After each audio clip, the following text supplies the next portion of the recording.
Els operaris treballen aquests dies per reparar un esvoranc que ha aparegut al carrer Salvador Espriu de la Roca del Vallès, a tocar de l'escola Pilar Mestres. Va ser la setmana passada quan una veïna va alertar de l'aparició d'un petit forat a la calçada. Els operaris han treballat aquests dies per reparar la zona i la previsió és que aquesta setmana quedi arreglat i puguin tornar ja a circular-hi cotxes, ja que fins ara el carrer ha estat tallat del trànsit. De moment, per accedir a l'escola Pilar Mestres, cal fer-ho pel carrer Bosch o pel carrer Rossinyol.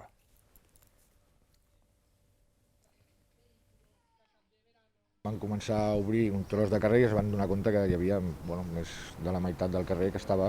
tot buit de sota, que només hi havia els tubs dels claveguerams, dels pluvials, i que s'havien anat tota la sorra, tot el terra, havia marxat. I mirant i estudiant-ho, es van avisar a les empreses pertinents i van venir, van obrir tot i es van donar compte d'això, o sigui que hi havia part del clavegueram, que això és un problema que tenim, que allà passava un rec, i al passar el rec aquest, amb el temps suposo que ha anat erosionant,